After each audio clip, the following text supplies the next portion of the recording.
Good afternoon, and welcome to another episode of Afternoons with Anthony. I'm your host, Anthony Savage. Today, we're joined by our very own Mayor, Hans Snyder. Thank you so much for coming to the show today, Mayor Hans. We have a lot of great content to cover this afternoon, folks. I want to start out today by thanking all of our viewers, our community members, local government, all of our police, our fire, our EMS staff, as well as our local Wellington businesses. Now, this week, I also want to extend a huge thank you to our utility workers that worked very hard for us this weekend. You were all so amazing. Keep fighting the good fight, everyone. Better days are ahead. Now, before I forget, I want you guys to like, share, subscribe, stay informed about all the content coming out in the future.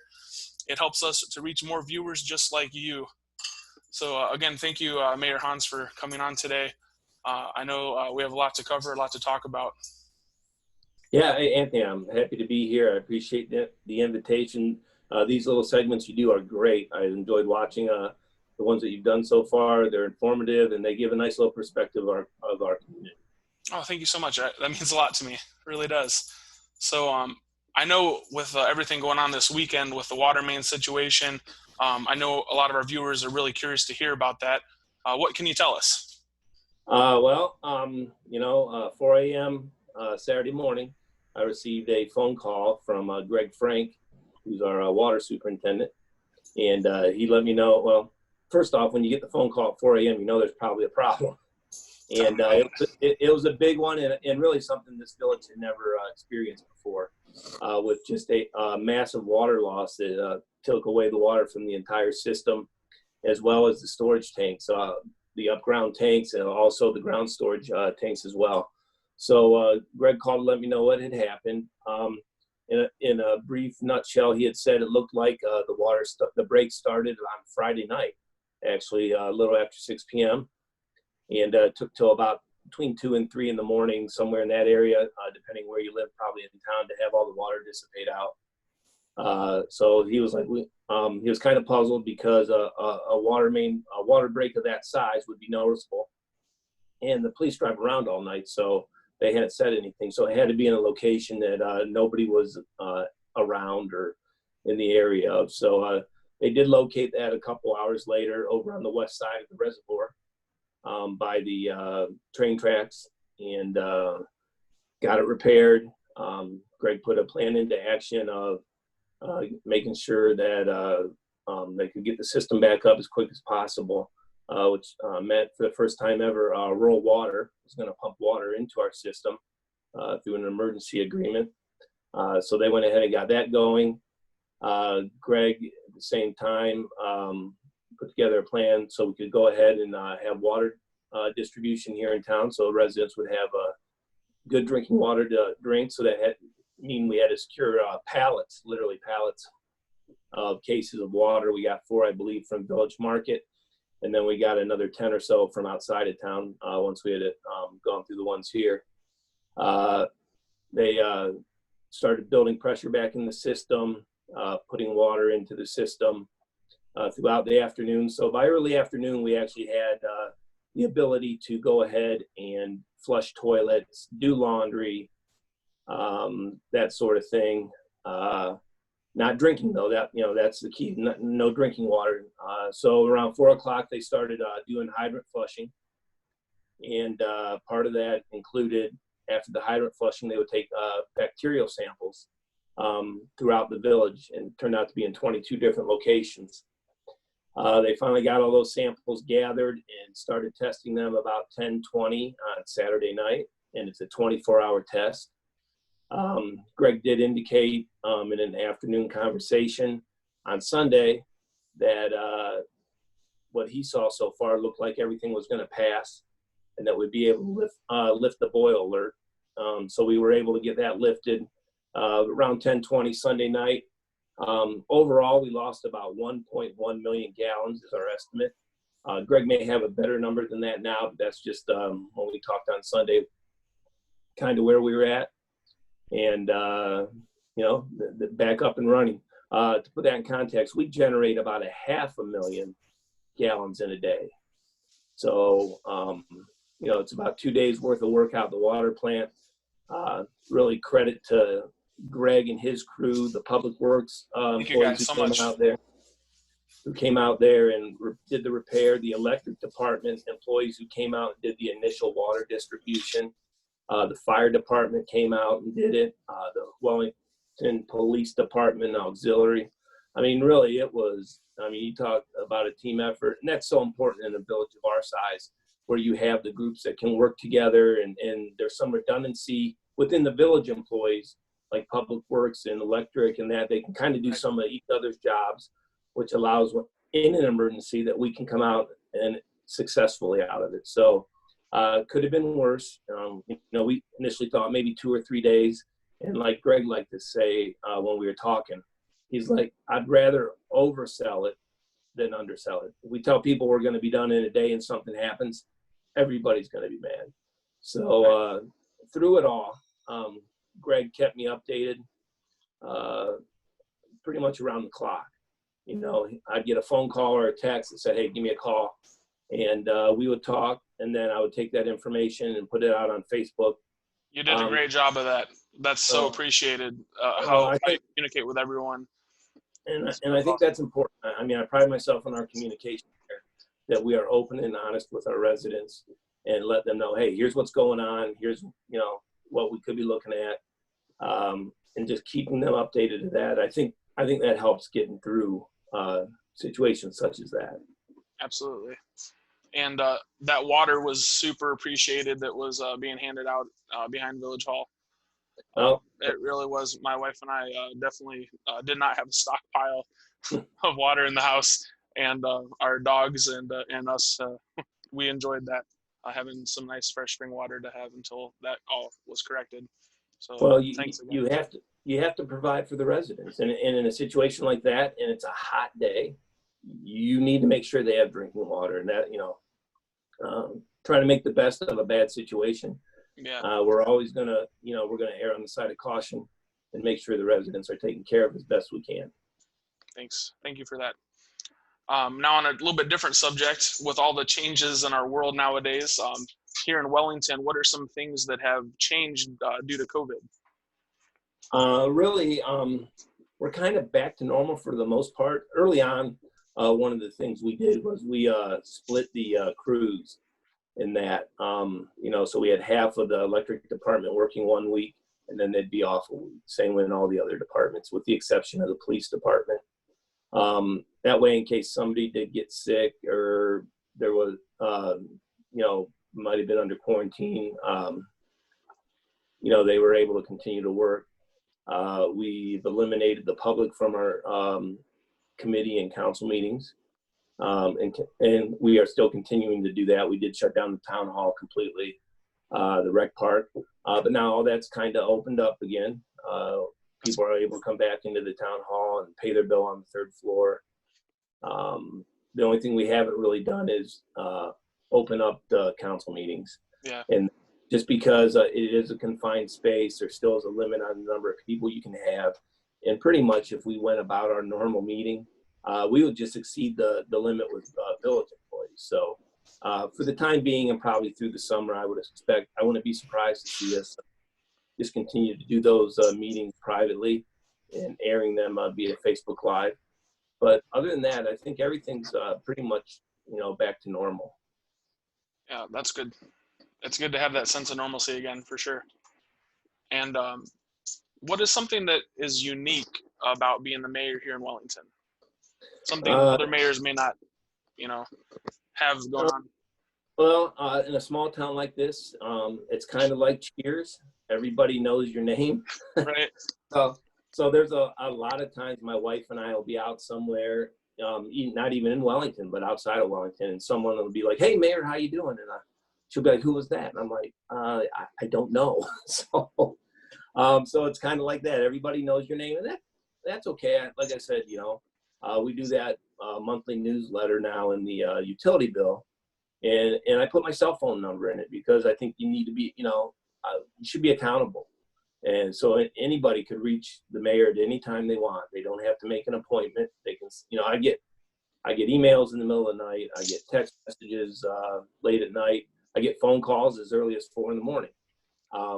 And I'm again, sure you have a whole team of support staff there to take that off your shoulders, right? Just yeah, kidding. yeah. No, You do a lot, and it's awesome. but I want that. I want people to know that their mayor truly cares and is accessible to them if they have an issue. We might not be able to fix the issue per se, maybe depending on what it is. We might not agree on the issue, but they certainly should have an avenue that they can vent or reach out to the mayor whenever, and we can be able to have healthy, polite discussions about those things. And I know you're always super transparent with your information that you like to share, and you have the coffee events where people can come and ask you anything. And I don't think I've ever lived somewhere where the leadership wanted to make sure that everyone's voice was heard, and that they were valued the way that you value everyone here in the village. So we do appreciate that. Well, I appreciate it. And to me, I mean, the best thing that we can hear are opinions that are different from ourselves. We can learn a lot from that. We can learn different perspectives on issues facing our community by someone that may not hold the same vision or same idea or same perspective of that I have. Right. And yeah, I've always enjoyed probably the conversations more where we're kind of maybe in a little disagreement than the ones that where we are in agreement. It's always nice to be challenged. It keeps us always learning and Yep. takes away any stagnation that day-to-day life would give us otherwise. Yep. For sure. Yeah. For sure. So I know there's some projects going on in the village. I know we have these quiet zones coming to town. Can you talk a little bit about those? Yeah, so this has been really a long time coming, well over a decade, maybe approaching two, since I think they may have first been broached as a subject here in the community. Yeah. Could have died out a long time ago. But I mean, I always try and give credit where credit's due, and Councilman Guy Wells has kept this alive at times when, out of the blue, he'd be like, hey, what about these quiet zones? What are the quiet zones doing? Where are we at on it? So he's always kept that, right at the surface. CSX has completed their work here in the village. So now it's on us to do our part. That's going to take a few weeks once we start it, because we do have to do some dividers on Barker Street and McGar. And really the big one will be on West Herrick there. And we have some curbing work to do. And once we get all that done, then we have to send off a notice to the railroad to actually start up the quiet zone, and that will eliminate, supposed to eliminate train whistles and horns within the village.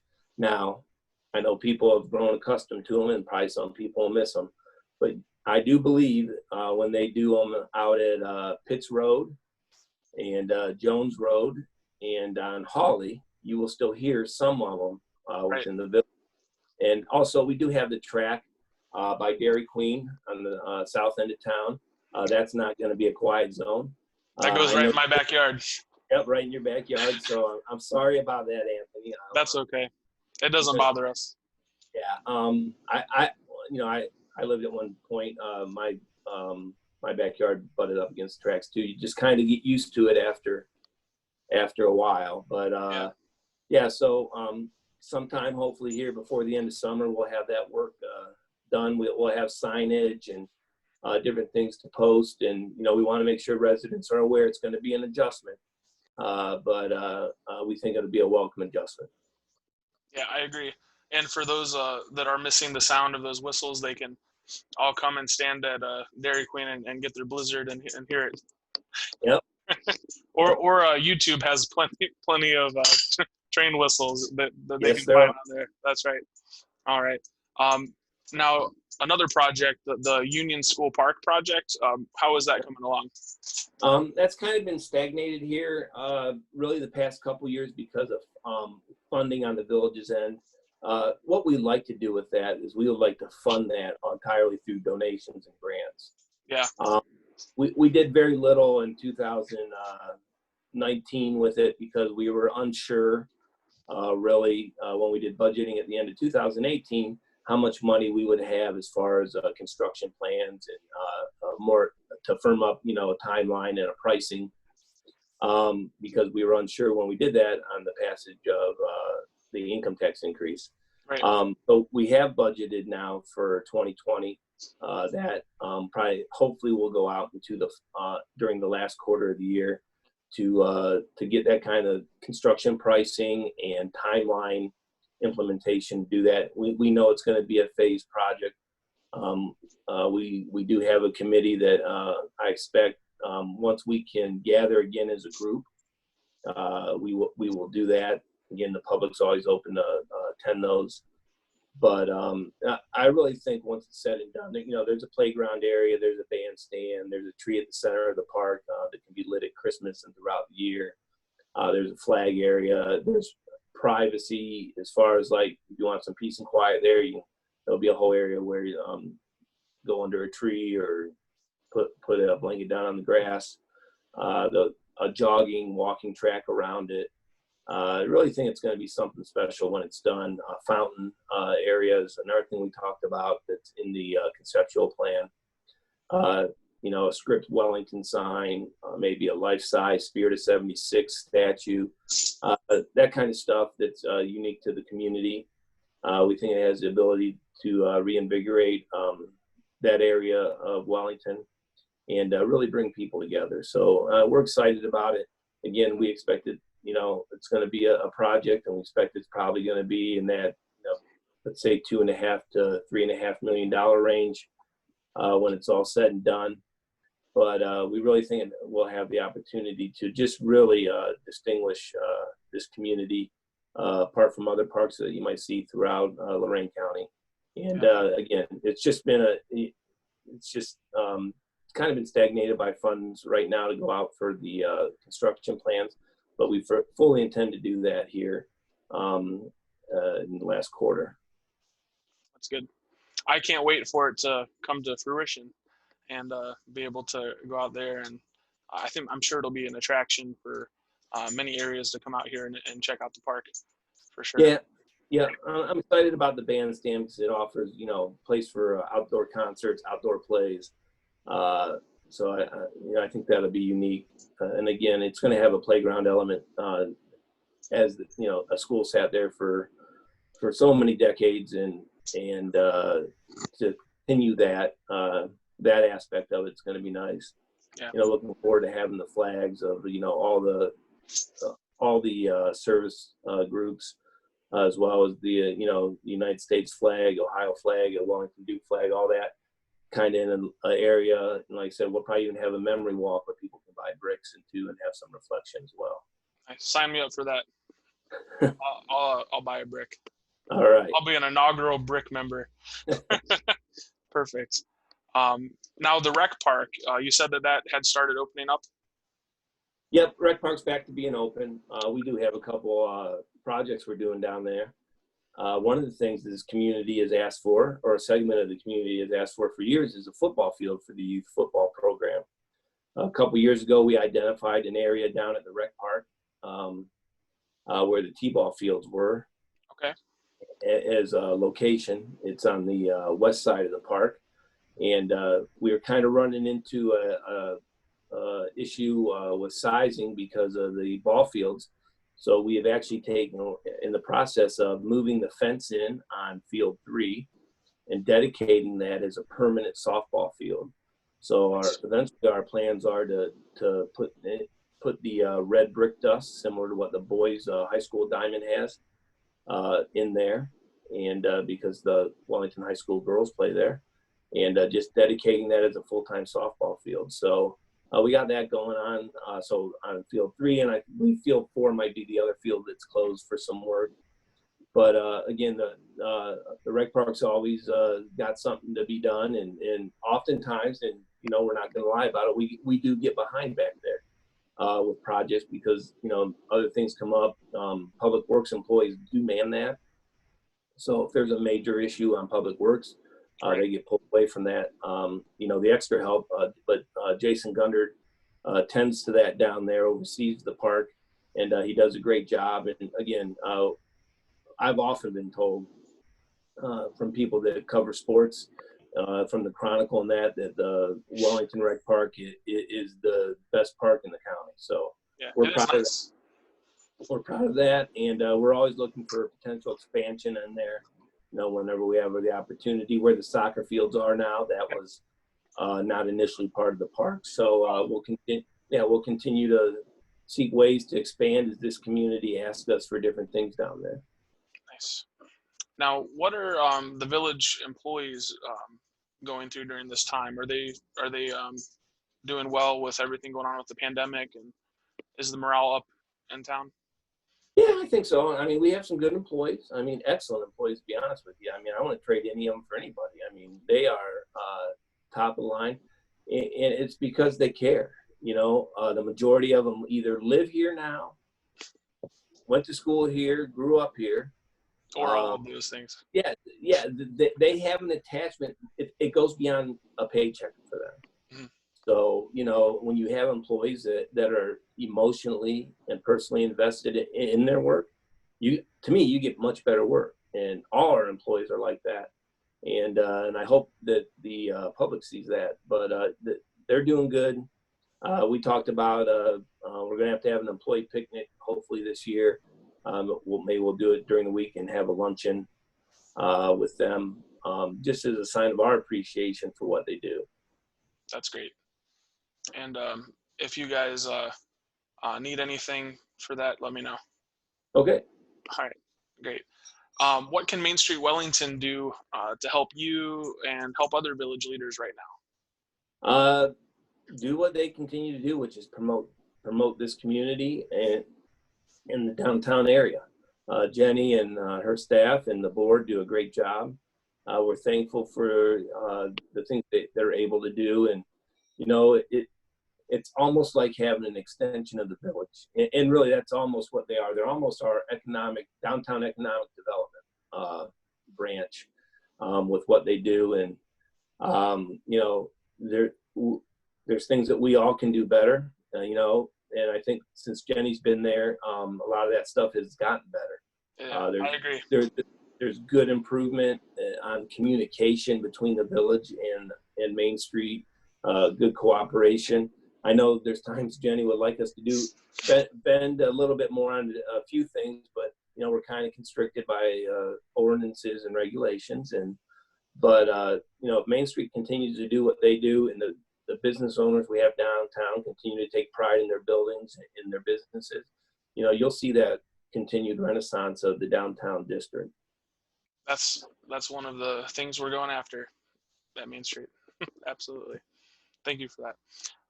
Now, after these, few months that we've been dealing with the COVID crisis, there's a lot of things that we might look at differently, and may have, created some new ways of looking at things and advice. So what are some things or some advice that you would give to our viewers after going through the last few months? Oh, I guess I think, and I see how our world is now. There's no middle ground on many issues in life. There's this side and this side, and there used to be this middle area where we would all gather, or most of us, and we would talk about it.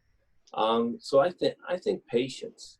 Sometimes maybe even biting our tongue a little bit and just listening to the other side. Don't have to agree, and we might not agree. But I just think there's such a division on so many levels, whether it's politics or race or anything like that.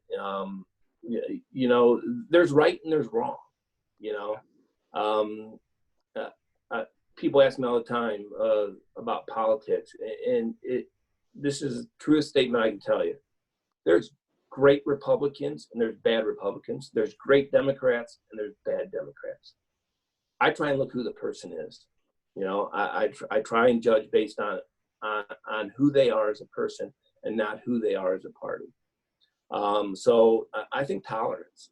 I really think tolerance would go a long way in helping a lot of the issues going on now. I agree with you. I try and be, I try and always take an open-minded approach, because my opinion may not be the right opinion, or I may not have thought of something. And that goes back to that listening to people and hearing the other side issues. But, I just think there's such a dividing line now on several important issues facing everybody here in the United States, that we should be more tolerant, and we should be more open to listening, and certainly more open to having conversation and seeking middle ground. Yeah, absolutely. That is great advice. Be more tolerant and be open to hearing people and listening to people. Yeah. Absolutely. Sitting down, having conversations, and at the end of it, hey, maybe me and you don't agree on it, Anthony, but we can certainly get up, shake hands as friends, and say, hey, I'll see you same time next week. You betcha. Yeah, to me, there's just not enough of that. Yeah. And I think that kind of makes our village council. So, in Wellington, we don't run on party anymore. That was eliminated in the charter. And prior to that, council eliminated replacements based on party, probably 4 or 5 years prior to that. So, you're a person, Gene Hartman, Helen Dronesfield, Keith Rowland, Guy Wells, Bill Bogan, Mark Boffman. We all have different views on a variety of different things. But at the end of the day, what's best for this community, we all come together. We all don't maybe necessarily agree, or maybe my point wasn't taken, or they didn't take my side, but in the long run, what's best for Wellington. And I think that's what makes our village council work so well, is that it's not party-based, it's Wellington-based. That's right. It's a melting pot of the variety of, the walks of life and business industry and knowledge and experience of all kinds of different sectors of the town here, all coming together to yeah, and they are very open-minded. When the quick story, when we talked about sewer and water rates a couple years ago, our meetings are always open. People can come to them, but they don't. We had in that meeting, we had 3 people in attendance. 2 of them were elderly. They were senior citizens. They got up and spoke, and I can tell you, but before that meeting, council was firmly on one of the, we had 3 different proposals. They were on, let's say, proposal 1. These 2 ladies came out, spoke their side. Council listened to what they said and changed right there. They changed from proposal 1 to say proposal 2. And to me, that's just what makes this community great. Two voices out of 5,000 came and had the city leaders change their thought process and look at it a different way, open-minded to that. You don't get that in every community. You certainly don't get it at every level of government.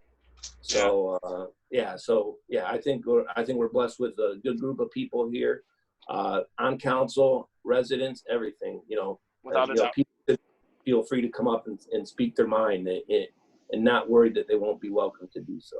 Yeah. Never be afraid to speak your mind here in town. That's for sure. There are always people that'll listen, and that's good. So on a more fun note, what is your favorite thing to eat here in Wellington? Well, pizza. I'm not going to lie, it's pizza. And it's a shame we don't have very many choices in town. There's a lot of great choices in town. I mean, growing up, there was Lou's Pizza, Danelle's Pizza, Pizza House. Now we have the bakery pizza, a couple other ones there on West Main Street. I'm not gonna lie, I'm stuck on Danelle's and Pizza House all the time. So I alternate between those. But I mean, pizza. I'm not gonna lie, double cheese, double pepperoni. That's the way I like it. That's a simple and elegant way to eat your pizza for sure. And I would agree. Pizza is definitely a very good and staple food here in Wellington. But I love the King of Wings here in town. Okay. Down at Red Iron, they have Yep. Yeah, they have the best wings, and they definitely have earned that King of Wings title for the last 2 years. Yeah, I'm not a big wings guy, but I do like to go out to the Eagles for gyro night and when they have some of their Friday night dinners. Yeah. I think they do a great job with a variety. And I know that this Friday is actually the 1 pound pork chop. So Mel's Oh, famous pork chops.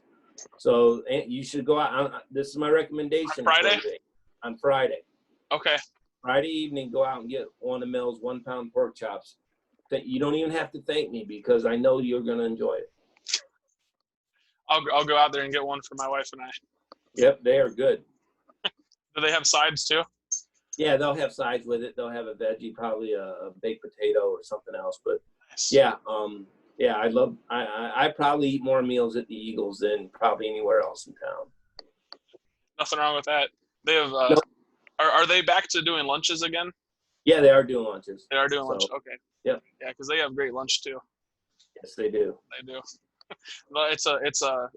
I don't think as many people in town know that they can go there as do go there. I think. Yeah. Yeah. Yep. Give some Yeah, awareness they're to open. that. They're because I didn't know they were back to being open again, and I'm pretty well connected here in town, I think. Yeah, they're open to the public at lunches, and they have been opening up the like wings and taco night on Wednesday, and subs and salads on Thursday, and then gyros every other, and then the Friday night dinners they've been opening up to the public. So That's awesome. yep. For that.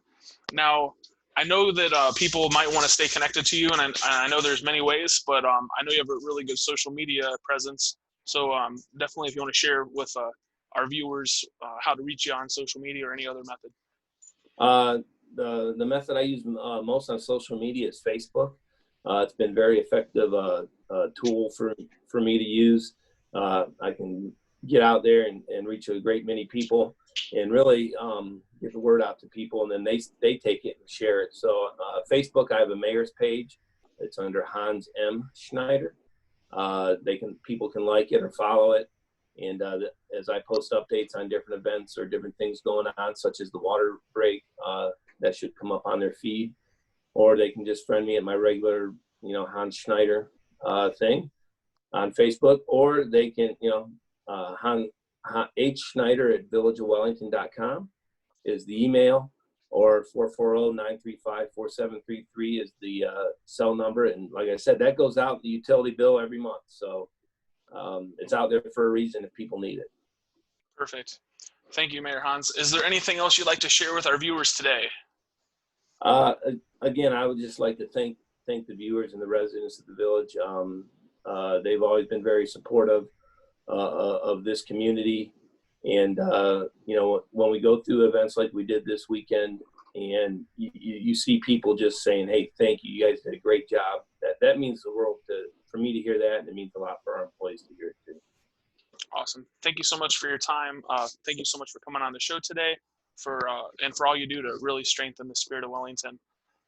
Again, viewers, if you're watching, please do like the video, share it with your friends and family, subscribe to our channel, and also comment on the video to let us know what else you'd like to see on future episodes, and if you have any recommendations for our next guest. Thanks for tuning in to another episode of Afternoons with Anthony, and we will see you all next time. Thanks, Anthony. You're welcome.